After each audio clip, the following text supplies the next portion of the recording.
Bienvenue sur le podcast des Montessori 7, Montessori à la maison. Je suis Anne-Laure Schneider, formatrice Montessori et maman de 5 enfants instruits en famille.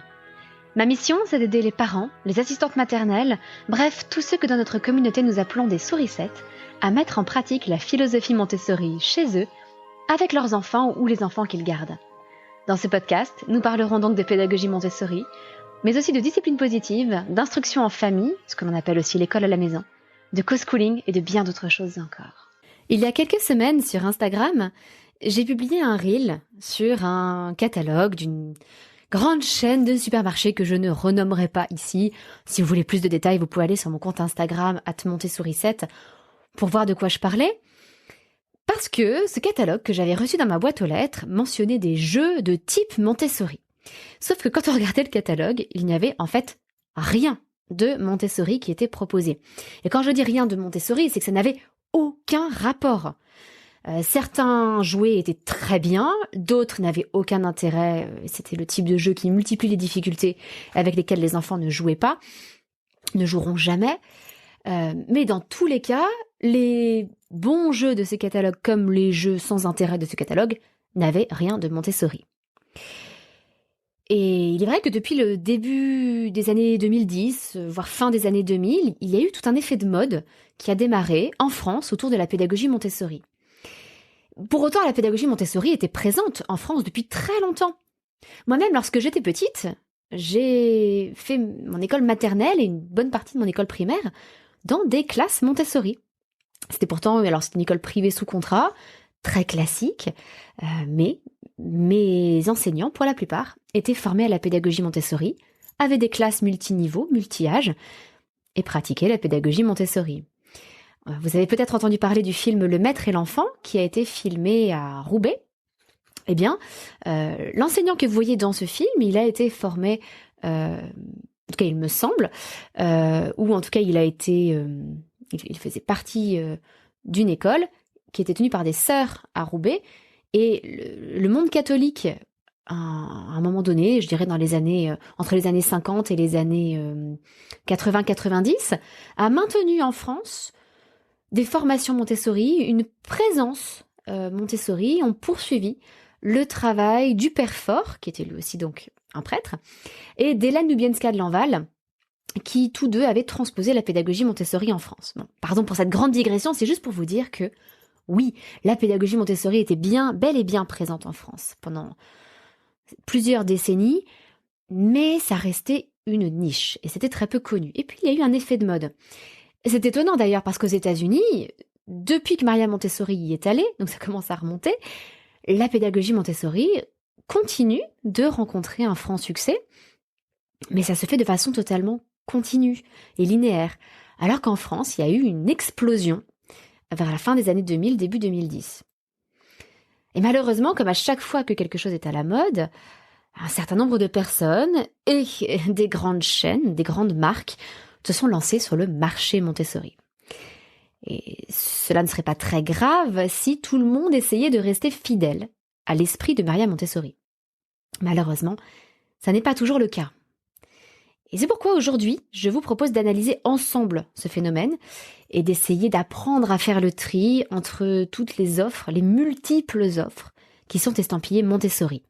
Et plus particulièrement parmi les livres, le matériel et les formations Montessori.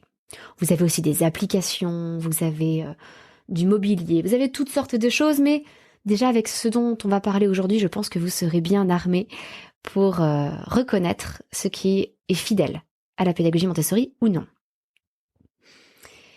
Alors le reel dont je vous parlais sur Instagram concernait une chaîne spécifique de supermarché, mais soyons honnêtes, j'ai simplement pris cet exemple parce que le catalogue était arrivé dans ma boîte aux lettres. Ça aurait pu être n'importe quelle chaîne de supermarché, n'importe quel grand magasin de jouets pour enfants, n'importe quelle maison d'édition de livres. Bref, ça concerne beaucoup d'autres enseignes. Et quand on aborde ce sujet du marketing Montessori, j'entends souvent la même chose dans les milieux montessoriens. À savoir que, ah mais oui, mais c'est parce que le nom Montessori n'est pas déposé, et la famille Montessori n'a jamais souhaité le déposer, et du coup, forcément, tout le monde se permet n'importe quoi. Alors, la réalité est un petit peu plus subtile que ça. Je m'étais renseignée à une époque lors d'un salon de l'entrepreneuriat. J'avais rencontré un avocat spécialisé en droit d'auteur. Et j'avais d'autres questions à lui poser, mais dans la conversation, j'ai mentionné ça, que ah bah oui, le nom Montessori n'était pas déposé. Et il m'a corrigé, non, en fait, Montessori c'est un nom de famille. Donc par nature, il est entre guillemets déposé. C'est-à-dire que on ne peut pas utiliser ce nom de famille n'importe comment. Alors évidemment, si vous avez, je sais pas, une boutique d'électroménager et que vous vous appelez Montessori, vous avez tout à fait le droit de l'appeler Montessori électroménager. C'est votre nom de famille. Mais vous ne pouvez pas utiliser le nom de famille Montessori dans le domaine de la pédagogie n'importe comment. Donc en fait, ce nom, c'est comme s'il était déjà déposé, simplement, il faudrait faire respecter ce droit d'auteur. C'est pas vraiment un copyright, mais c'est un petit peu comme un copyright.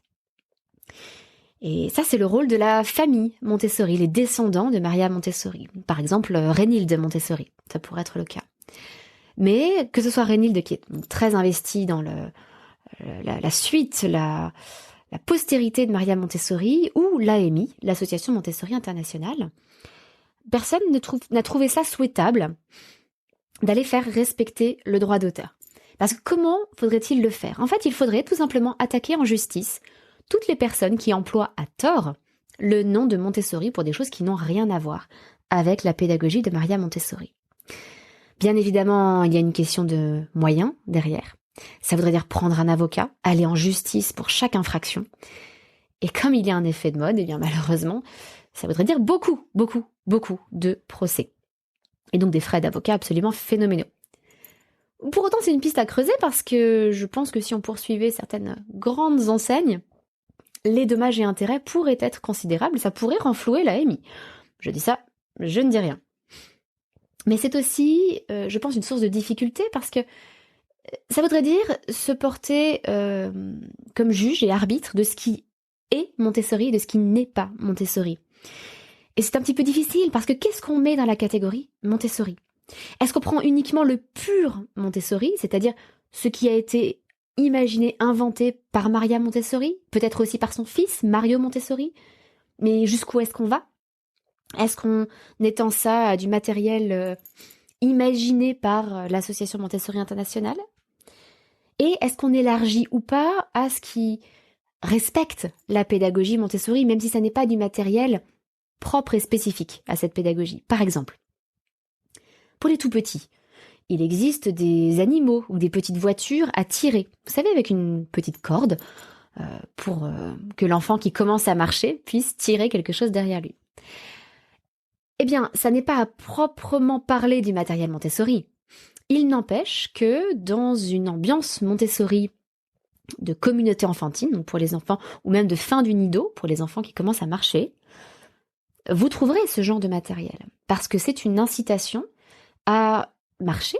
Ça fait donc partie des éléments compatibles avec la motricité libre, qui est un des principes fondamentaux de la pédagogie Montessori pour cette tranche d'âge-là. Le couteau à lame ondulée, pour les enfants un petit peu plus grands. Est-ce que c'est Montessori ou pas? Techniquement, c'est juste un ustensile de cuisine. Si vous ne voyez pas ce que c'est, surtout cherchez sur internet, tapez, vous verrez une image, couteau à lame ondulée. C'est génial parce que c'est un couteau qui permet réellement de couper des choses, mais vous ne pouvez pas vous couper avec. Vous pouvez essayer, j'en ai déjà fait la démonstration à mes enfants, vous pouvez essayer de vous couper les doigts avec ce couteau, ça ne fonctionnera pas. En revanche, ça coupe tout. Même les carottes qui sont très dures. Alors les petits enfants ne vont pas découper des carottes avec, mais vous pouvez découper la banane, des courgettes, du concombre, à peu près tout et n'importe quoi. Donc ça n'est pas à proprement parler du matériel Montessori, pour autant ça a tout à fait sa place sur un site Montessori, une boutique Montessori, parce que ça développe l'autonomie de l'enfant, ça peut être prétexte à une activité de vie pratique. Donc ça n'est pas du pur Montessori, mais c'est du Montessori adjacent, ou du Montessori plus que compatible même. Ça s'intègre à une ambiance Montessori. Et si vous montez un petit peu encore dans les tranches d'âge, il y a des débats chez les Montessoriens sur certains matériels. Quelle couleur va-t-on utiliser? Quelle taille? Etc. Donc, il est difficile de faire le tri dans tout ça, et il est difficile pour l'AMI ou pour les descendants de la famille Montessori de se porter comme juge de ce qui va relever de la pédagogie Montessori ou pas. Ils ont préféré laisser les choses ouvertes, et c'est quelque part tout à leur honneur, parce que je pense que ça respecte les désirs de Maria Montessori. Maria Montessori répétait beaucoup à la fin de sa vie, ils n'ont rien compris. Ils n'ont rien compris. Et elle disait beaucoup ça parce que les gens restaient figés sur ce qu'elle avait prévu, imaginé, programmé pour les différentes tranches d'âge, sans réaliser que tout le matériel scientifique qui fait partie de la progression Montessori, déjà, il n'est pas uniquement l'invention de Maria Montessori. Elle a récupéré du matériel sensoriel qui venait d'Itard ou de Séguin. Elle l'a adopté, mais c'est pas elle qui l'avait inventé. Et on peut très bien imaginer beaucoup de nouveaux matériels qui respectent parfaitement les critères d'une activité Montessori, mais auxquels Maria Montessori n'avait pas pensé. Et donc elle était assez désespérée à la fin de sa vie de voir que les gens devenaient en fait des intégristes de sa pédagogie et n'imaginaient rien d'autre, voulaient figer sa pédagogie telle qu'elle l'était au moment où Maria Montessori était âgée et allait bientôt mourir, sans chercher à poursuivre son travail. Et ça l'a désespérée. Donc je trouve assez naturel au final que l'AMI laisse cette ouverture et permette à des gens de créer de nouveaux matériels. Malheureusement, dans tout ça, il y a beaucoup de déchets, des choses qui sont totalement inutiles et n'ont rien à voir avec la pédagogie Montessori. Il y a des choses qui sont un peu mensongères, c'est-à-dire qui peuvent être utiles, qui peuvent être de très beaux jeux. Par exemple, sur le reel dont je vous parlais, il y avait un arc-en-ciel coloré qui ressemble aux arcs-en-ciel de Grimm. C'est un magnifique jeu libre, l'arc-en-ciel de Grimm. Je ne dis pas que ce jeu est inutile, bien au contraire. Simplement, ça n'est pas du matériel Montessori parce que c'est du jeu libre. Et le matériel pour une activité Montessori, il est conçu pour être utilisé d'une certaine façon et il a un objectif d'apprentissage. Le principe même du jeu libre, c'est qu'il n'y a pas d'objectif d'apprentissage. C'est que ça développe la créativité et l'imagination de l'enfant. Il n'y a pas une seule façon de s'en servir. Donc c'est très bien et ça n'est pas Montessori. Donc voilà, vous avez du déchet, vous avez des choses utiles mais pas Montessori, et vous avez derrière de nouveaux matériels qui peuvent être rajoutés en fait aux ambiances Montessori, qui peuvent enrichir la progression pensée par Maria Montessori. Alors, derrière ce grand phénomène d'effet de mode et derrière le marketing Montessori, il y a des aspects positifs. Aspect positif, tout d'abord, que c'est beaucoup plus facile de trouver du matériel Montessori aujourd'hui que lorsque moi-même j'ai commencé. Lorsque mes aînés étaient tout petits, c'était très difficile de trouver du matériel Montessori et surtout abordable. Évidemment, vous aviez le matériel Nineuil, Gonzaga Ready, etc., mais qui coûte une fortune et qui est prévu pour des salles de classe. Donc aujourd'hui, il y a beaucoup plus d'endroits, des boutiques Montessori, des boutiques en ligne. Vous avez des grandes enseignes qui proposent du matériel Montessori, du véritable matériel Montessori.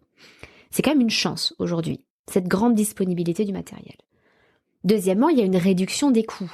Forcément, il y a un effet d'échelle. Lorsqu'on n'est que quelques centaines, peut-être quelques milliers en France à pratiquer la pédagogie Montessori, eh bien le matériel coûte cher. Lorsqu'on commence à être des dizaines de milliers, des centaines de milliers, eh bien là, on peut avoir un effet d'échelle et les prix diminuent. C'est pour ça d'ailleurs que les grandes enseignes s'emparent de tout ça, c'est parce qu'elles peuvent proposer, avec leurs grands moyens de production et leurs nombreux points de distribution, elles peuvent vendre des quantités astronomiques de ces matériels Montessori et donc réduire leurs coûts. Donc ce n'est pas que négatif. Il est aussi beaucoup plus facile aujourd'hui de se former que lorsque moi-même je me suis formée. L'école dont je vous parlais, dans laquelle j'ai fait mon école maternelle et mon école primaire, a arrêté de pratiquer la pédagogie Montessori parce que ses enseignants,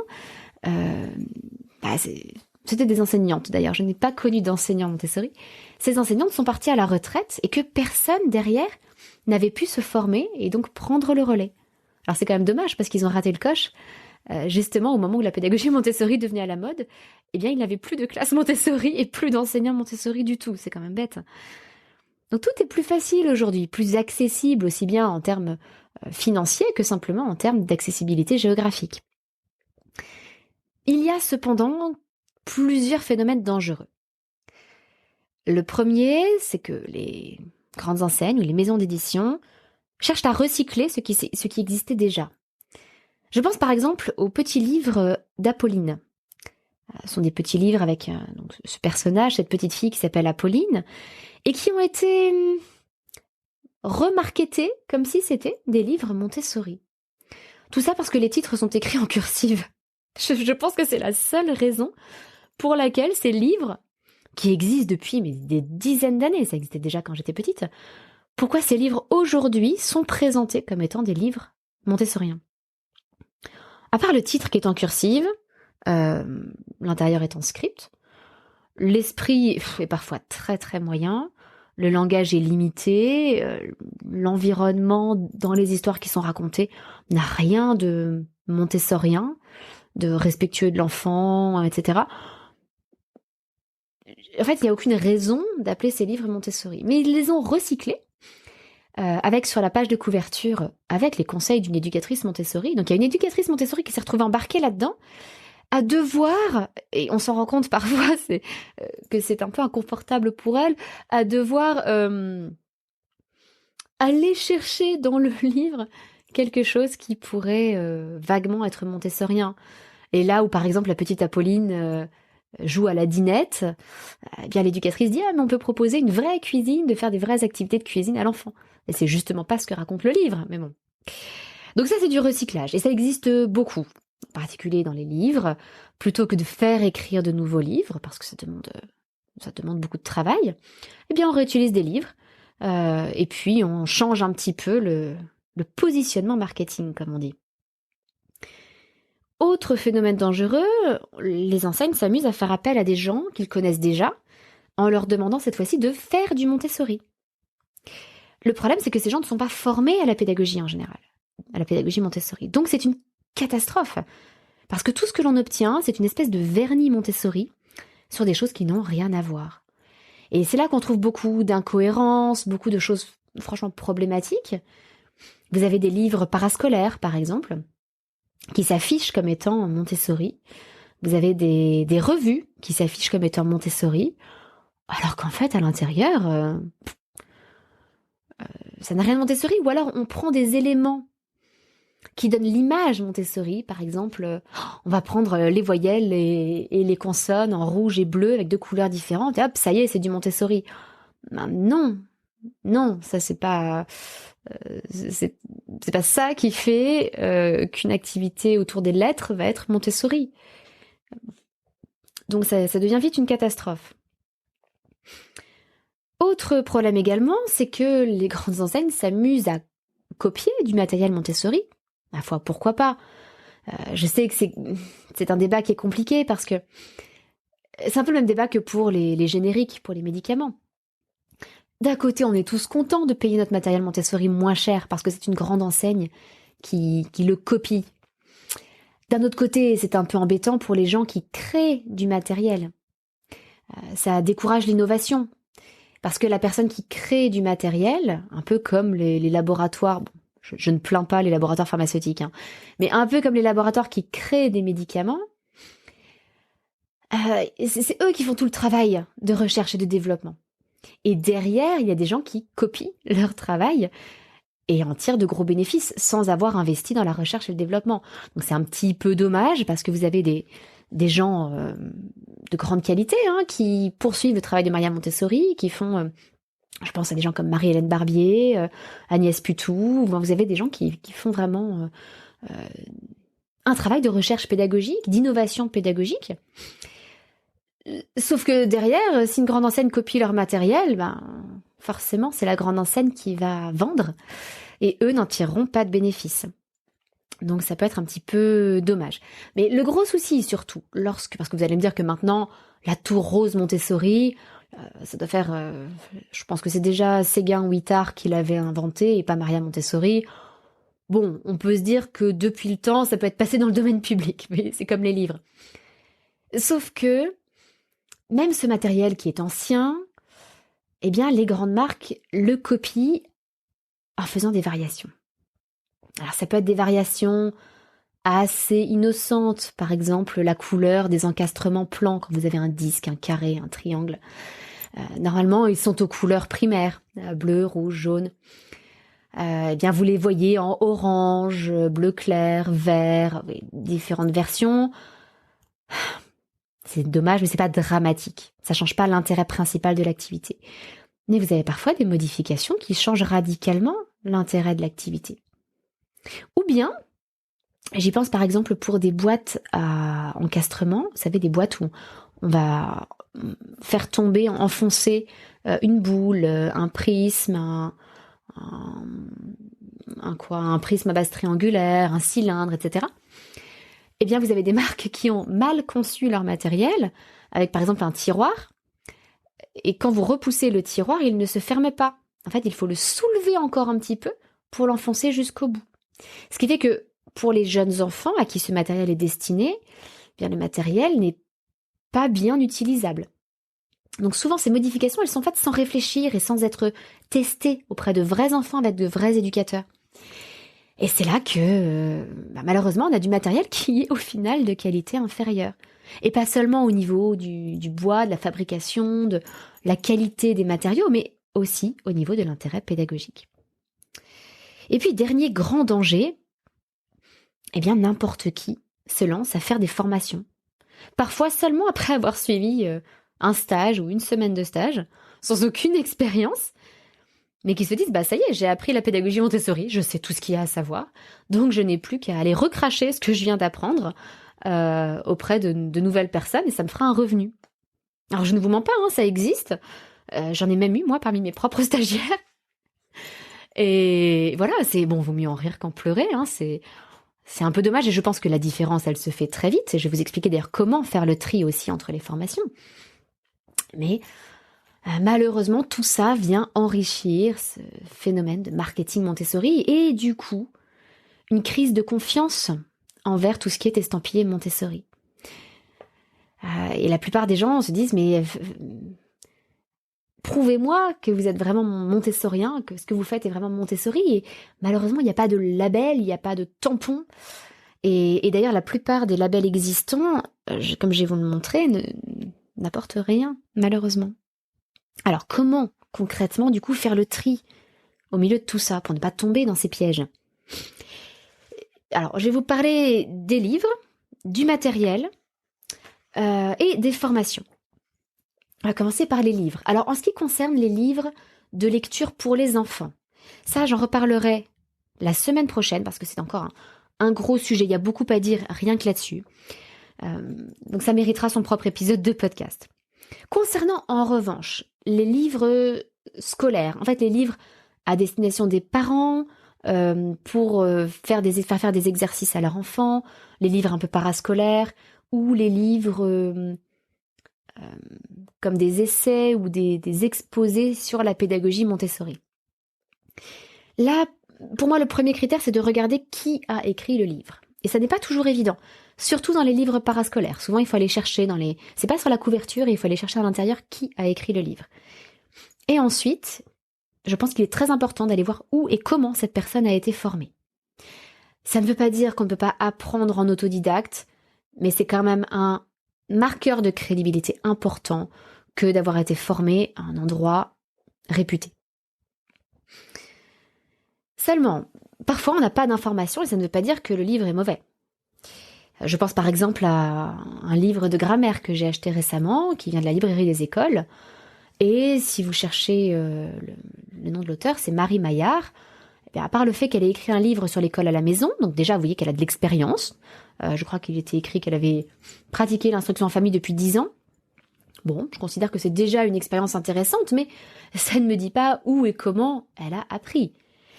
Et bien dans ces cas-là, vous pouvez demander conseil sur des groupes Facebook, par exemple, et auprès de personnes à qui vous faites confiance. Dans l'accompagnement que je propose, par exemple, qui est une communauté de familles qui veulent pratiquer une parentalité Montessori ou faire de l'instruction en famille et du co-schooling ou du co-schooling Montessori, ça arrive très souvent qu'on me dise « Ah, j'ai vu ça !» N'importe quel livre, formation, site, etc. Qu'est-ce que vous en pensez ? Et il n'y a aucun problème, ce sont des questions auxquelles j'aime beaucoup répondre, parce que souvent ça me permet de découvrir des choses que je ne connaissais même pas, parce que je vais être très franche, avec tout ce qui sort, qui porte le nom Montessori aujourd'hui, je ne connais pas tout. Et je n'ai pas d'avis sur tout. Mais l'avantage, c'est que très souvent, on peut feuilleter, par exemple, sur Amazon. Donc, je feuillette le livre, je me fais assez rapidement une idée en général, et je peux du coup conseiller les gens, leur dire, là clairement, c'est du vernis Montessori, mais ce n'est pas montessorien. Là, au contraire, c'est quelqu'un que je connais, qui est très fiable, où là, le contenu est très fidèle, c'est très intéressant, il y a des bonnes idées d'activité, etc. Donc, voir qui a écrit le livre, comment il a été formé, et ne pas hésiter à demander conseil à des personnes de confiance. Deuxièmement, concernant le matériel. La première chose, ce serait de connaître les critères qui font qu'un matériel peut être qualifié de Montessori ou non. Alors, j'ai fait une mini-série en vidéo, c'est sur ma chaîne YouTube. Vous pouvez taper sur Internet comment reconnaître du matériel Montessori. Je crois que c'est la première playlist qui s'affiche. Il y a 6 petites vidéos. Et je vous mets le lien d'ailleurs dans les notes de cet épisode aussi, pour que vous puissiez le retrouver plus facilement. Mais en résumé, je vous invite quand même à aller voir les vidéos, elles sont très courtes, en général elles durent entre 5 et 9 minutes. Voilà les critères en résumé pour qu'un matériel puisse être considéré comme Montessori. 1. Une taille adaptée à l'enfant. Jusque-là, ça va. 2. Un matériel qui isole la difficulté. Et ça, c'est peut-être le critère le plus important, ou en tout cas celui qui va permettre de faire le plus de tri entre tout ce qui est affiché comme étant Montessori. Une seule difficulté à la fois. Donc si vous regardez mon reel sur Instagram, il y avait dessus un jeu où il fallait mettre dans... un peu comme des encastrements, il fallait mettre des formes avec différentes couleurs, il y avait différentes formes, il y avait différentes tailles de formes. Autant vous dire que c'est un matériel qui a 3 voire 4 difficultés, il y avait beaucoup de choses différentes. Vous pouvez me faire confiance de ma propre expérience, de l'expérience de mes enfants qui ont eu à leur disposition certains jouets comme ça qui multipliaient les difficultés. C'est un matériel qui n'est pas utilisé par les enfants. Parce que quand il y a trop de difficultés, l'enfant à qui ce matériel est destiné n'a pas la compétence pour le faire. Et lorsqu'il a grandi et qu'il pourrait le faire, il n'a plus d'intérêt pour ce matériel qui a un style de matériel de jouet pour bébé. Donc vraiment, un matériel qui isole la difficulté, c'est très important. Pourquoi est-ce que la tour rose de Maria Montessori est rose, unie ? Alors qu'on trouve des tas de cubes, de tours avec des cubes à empiler, comme ça, avec la taille qui se réduit. Bien, tout simplement parce que s'il y avait des couleurs en plus, le critère pour faire l'activité, ce ne serait pas forcément la taille des cubes. Les enfants pourraient s'amuser à retenir qu'on met le cube jaune, puis le bleu, puis le rouge, puis le jaune, puis le bleu, puis le rouge. Donc ça ne serait pas un bon matériel. Alors que la tour toute rose isole la difficulté, on ne fait les choses qu'avec la dimension de chaque cube. Troisièmement, il faut que le matériel soit concret, sensoriel autant que possible, qu'on puisse manipuler. La main est le premier outil du cerveau, en fait. Il faut aussi que ce matériel soit autocorrectif, en matériaux de qualité, et qu'il respecte la cohérence de l'ensemble du matériel Montessori. Par exemple, les codes couleurs, je vous en parlais tout à l'heure pour les consonnes et les voyelles. Par exemple, le code couleur pour les barrettes de perles qui représentent les différentes quantités. Le code couleur pour les symboles de grammaire, etc. Il y a une certaine cohérence à conserver, sinon les enfants vont être perdus. Donc je vous récapitule ces 6 critères. Une taille adaptée à l'enfant, un matériel qui isole la difficulté, qui est concret, quatrièmement, qui est autocorrectif, cinquièmement, en matériaux de qualité, le bois par exemple, mais pas seulement, et 6, qui respecte la cohérence du reste du matériel Montessori. Donc si vous avez encore des doutes, allez voir ma mini-série sur YouTube. Ça se regarde très très vite. Je vous montre des exemples en vidéo, des exemples de choses qui sont Montessori, des exemples de choses qui ne sont pas Montessori, et vous y verrez tout de suite plus clair. Venons-en maintenant aux formations. Comme je vous le disais, n'importe qui peut se lancer et faire des formations Montessori. Et le problème, c'est que des choses comme Calliope, même si c'est normalement un label de qualité, ça n'est pas un bon critère. Je vais vous expliquer pourquoi. Il y a quelques temps, j'ai fait une formation, j'ai assuré une formation dans laquelle je prenais le relais d'une éducatrice, une formatrice, qui ne pouvait pas assurer une journée de formation. Donc je ne nommerai pas ni la formatrice, ni l'endroit où j'ai fait la formation, ni le centre de formation avec qui j'ai travaillé. Simplement, ce centre de formation est certifié Calliope, les formations sont certifiées Calliope. Et je me suis aperçue, en prenant le relais de cette personne, donc j'avais accès à son PowerPoint, à ce qu'elle avait déjà présenté, expliqué aux stagiaires, et bien que cette personne n'était clairement pas formée sur la bonne tranche d'âge. C'est-à-dire que là où c'était une formation à destination des 0-3 ans, enfin, personne qui encadrait des enfants de 0 à 3 ans, elle avait essentiellement présenté ce qui relevait du 3 à 6 ans. En fait, je n'avais aucun doute en lisant ce qu'elle avait fait sur le fait qu'elle n'était pas formée en 0-3 ans. Il y avait des choses qui étaient tout simplement erronées sur la tranche d'âge 0-3 ans. Un vocabulaire montessorien qui n'était pas maîtrisé, un vocabulaire de base. Les périodes sensibles n'étaient pas les bonnes. Elle parlait des périodes sensibles des enfants de 3 à 6 ans. Elle en avait oublié, en particulier une qui n'appartient qu'à la tranche 0-3 ans. Et puis au niveau du matériel, ça n'allait pas du tout. Elle a présenté en fait essentiellement du matériel 3-6 ans. Et j'ai relayé la difficulté. Alors rassurez-vous, hein, j'ai sauvé les meubles. Je n'ai pas non plus jeté ma collègue sous les roues du bus. J'ai simplement dit que ma collègue s'était concentrée, parce que c'était une structure qui accueillait des enfants jusqu'à 4 ans, donc ma collègue s'était concentrée sur les enfants un peu plus âgés, et qu'avec moi on allait revenir sur le premier âge. Voilà, les enfants de 0 à 3 ans. Donc, il n'y a pas spécialement de souci là-dessus. Et j'ai relayé évidemment auprès du centre de formation. Sauf que le centre de formation, qui est Calliope, il demande le CV, les diplômes, etc. aux formateurs. Moi-même, ils me l'ont demandé. Mais ils ne savent pas forcément ce qui est important à vérifier spécifiquement pour un formateur Montessori. Ce sont des centres qui recrutent, je ne sais pas moi, des médecins, des enseignants, des personnels soignants, toutes sortes de professions. Et ils ne peuvent pas, eux-mêmes ne sont pas montessoriens, ne sont pas formés à la pédagogie Montessori, ils n'ont aucune idée des critères à prendre en compte. Ils n'ont aucune idée si tel centre de formation où la personne a fait son parcours fait des formations de qualité ou non. Ils n'en savent rien. Donc c'est un jeu de devinette pour eux. Et je ne leur jette pas la pierre, hein, c'est délicat, mais tout ça pour vous dire qu'un label comme Calliope, soyons honnêtes, tout ce que ça implique, c'est qu'il y a une certaine paperasse administrative qui est effectuée. C'est tout. Ça n'est pas réellement un label de qualité. Ça fait semblant. Vous avez d'excellentes formations Calliope, vous en avez de très mauvaises. Vous avez d'excellentes formations qui ne sont pas certifiées Calliope, et vous en avez de très mauvaises. Ça n'a rien à voir, c'est tout, malheureusement. Alors du coup, il est important, si vous cherchez à vous former quelque part, de vous renseigner sur où et comment la personne qui va vous apprendre, qui va vous enseigner la pédagogie Montessori a elle-même été formée. Donc, j'ai regardé, par exemple, cette collègue où elle avait été formée, elle a effectivement été formée dans un centre qui propose des formations 3-6 ans, mais pas des formations 0-3 ans. Alors, pour vous donner un exemple, en ce qui me concerne, après des études scientifiques à Normal Sup et une année que j'ai passée à enseigner le français et la traduction anglais-français à Cambridge, je me suis formée en 0-3 ans, auprès d'enfance positive, mais aussi auprès de Nashita avec Laurence Randou, qui elle-même a été formée par l'AMI.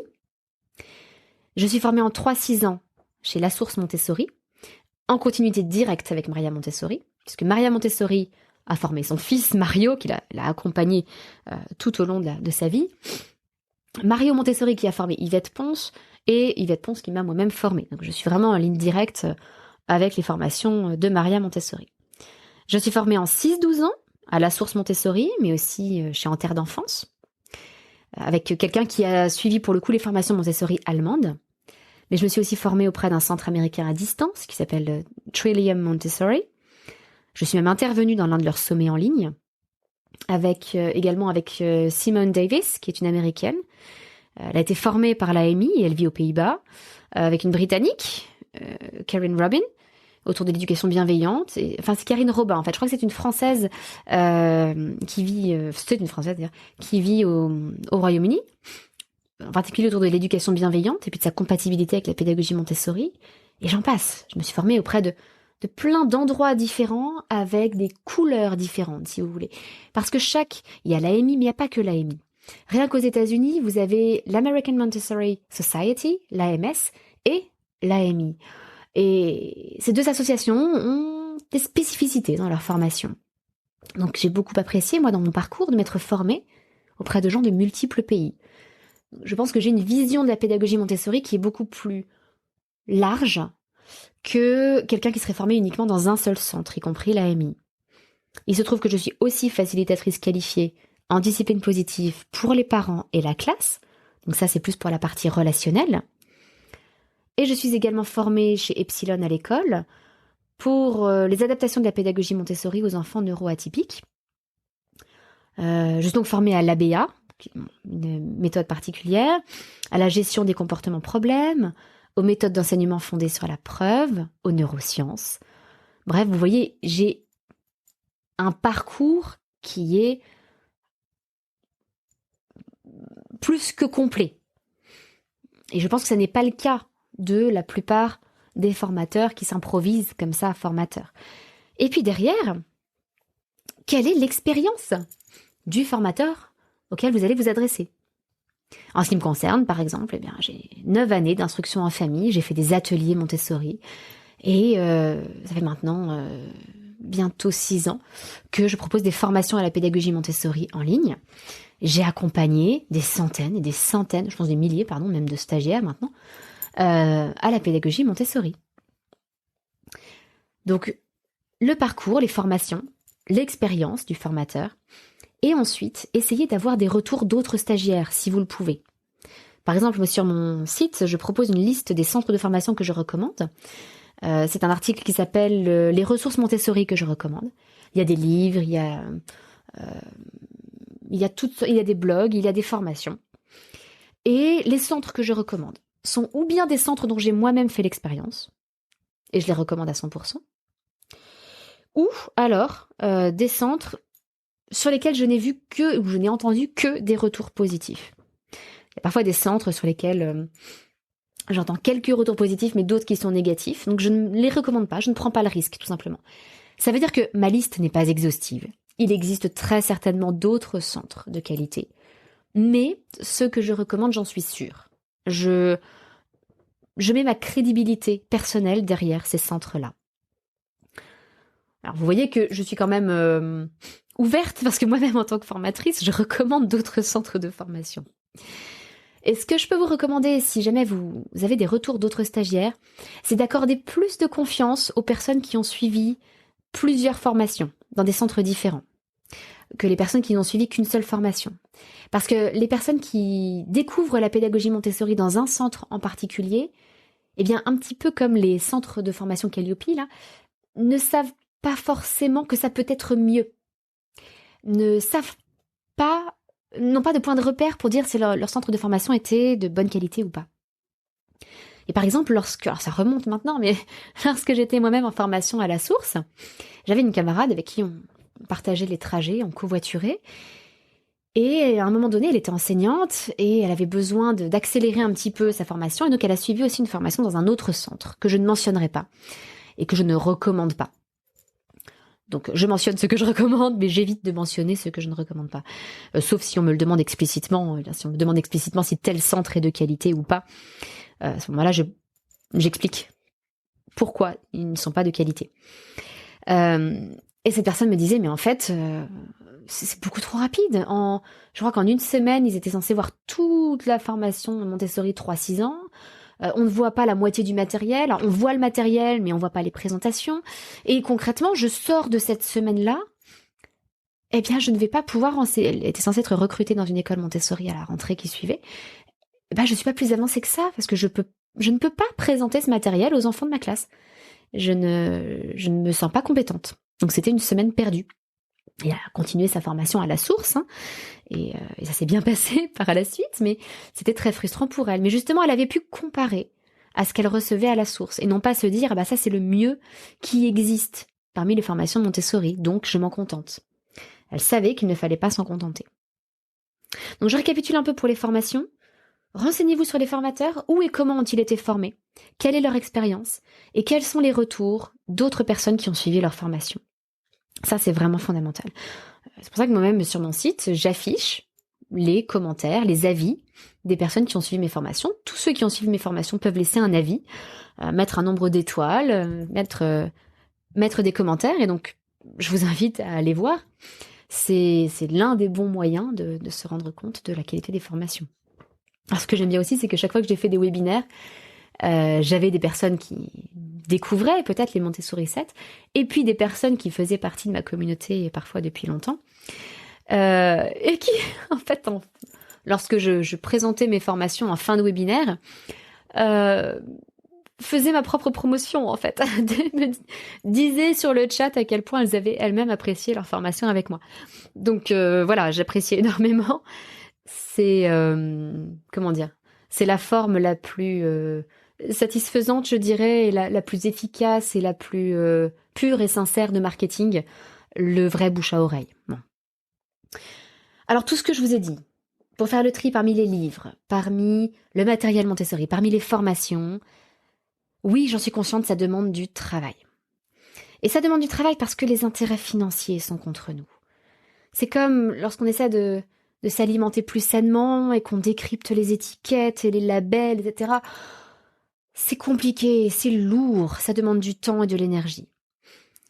Alors je vous invite toujours à réfléchir à qui a intérêt à quoi. Vous voyez, par exemple, lorsque je recommande des boutiques Montessori, où l'on vend du matériel Montessori, moi je ne suis pas influenceuse, je ne suis pas affiliée, je ne touche absolument rien si vous allez commander dans ces boutiques. Je n'ai rien à y gagner et lorsque j'achète du matériel chez eux, je le paye, tout simplement. Et je teste comme ça certains matériels, certaines boutiques, mais avec mes propres deniers. Donc je n'ai rien à y gagner. Au contraire, j'ai tout intérêt à donner de bons conseils si je veux que mes stagiaires me soient fidèles. Et ça marche, puisque certaines poursuivent avec moi depuis le tout début en 2016. Donc réfléchissez toujours, est-ce que cette personne est influenceur, influenceuse? Est-ce que cette personne est affiliée? Est-ce qu'elle a un gain financier à recommander telle ou telle chose? Et donc malheureusement, des choses comme Larousse, Calliope, Nature et Découverte, ces grands noms, ce ne sont pas des labels de qualité. Ils peuvent produire des choses très intéressantes, à des prix peut-être très intéressants aussi. Ça n'est ni un marqueur de qualité, ni un marqueur de méfiance. Il n'y a pas de raison non plus de se méfier spécialement de ces enseignes et de ces marques. Il y a de très bonnes choses aussi chez elles. Mais ça ne veut pas dire, ça n'est pas un label de qualité. Ça ne veut pas dire que nécessairement ce qu'ils produisent est de qualité. Alors malheureusement, l'idéal est du coup de se former soi-même, ou alors de trouver des gens de bons conseils. Je me rappelle au moment où ça remonte à des années, j'étais enceinte, mon mari était en mer, il était militaire, il avait des longs embarquements en mer. Donc je me retrouvais toute seule avec un nouveau-né, enfin avec un très jeune enfant et enceinte avec bientôt un nouveau-né. Et j'ai décidé d'acheter un aspirateur robot. Mais il y avait plusieurs choix, donc qu'est-ce que j'ai fait? Je suis allée voir sur un forum comment choisir, je crois que c'était choisir son aspirateur, avec des gens qui étaient des passionnés de la question, qui avaient plusieurs aspirateurs, qui en avaient testé, qui avaient d'expérience, etc. Et j'ai suivi leurs conseils. Je me suis acheté un aspirateur robot. Et puis par la suite, j'ai pu moi-même conseiller mes amis qui recherchaient eux aussi un aspirateur robot parce que j'avais fait mes recherches et j'avais du coup tous les éléments que m'avaient fournis ces personnes qui étaient passionnées et dont c'était Je sais, ça peut paraître bizarre d'être passionné d'aspirateur, mais ces gens rendaient vraiment un service, m'ont rendu un énorme service. Donc voilà, je vous laisse un petit peu avec ces critères de tri, de choix. J'espère que ça vous aidera à vous forger peut-être votre propre opinion sur tout ce qui est comme ça estampillé Montessori. Et si vous avez des doutes, si vous n'êtes pas sûr de vous, ben j'espère pouvoir être pour vous cette personne de confiance, comme les gens de ce forum de passionnés d'aspirateurs, comme les gens qui moi-même m'ont guidée lorsque j'ai voulu me former à la pédagogie Montessori, comme des formateurs qui sont devenus des mentors. Voilà, j'espère devenir pour vous ou être pour vous déjà cette personne de confiance et croyez-moi, je mettrai tout mon honneur à m'en montrer digne. Je suis à votre disposition pour ça, que ce soit à travers le podcast, puisque la semaine prochaine, on va parler justement du choix de livres Montessori pour les enfants, ou que ce soit dans l'accompagnement pour un suivi plus individualisé. Ou, comme je vous le disais, très souvent, les membres de l'accompagnement me posent des questions sur ce matériel, ce livre, voilà, telle ou telle chose sur lesquelles ils ont des doutes et sur lesquelles je peux les éclairer. Désolée pour la longueur de cet épisode, il y avait malheureusement beaucoup à dire sur le marketing Montessori. Je vous rappelle que tout n'est pas tout noir, hein. On a parlé aussi des avantages à cet effet de mode Montessori. Quelque part, les choses sont à la fois plus faciles et plus difficiles que lorsque moi-même j'ai commencé à me former au tout début de ma parentalité. C'est tout pour cette semaine, je vous souhaite une excellente journée et je vous dis à mardi prochain, votre petite sourisette, Anne-Laure.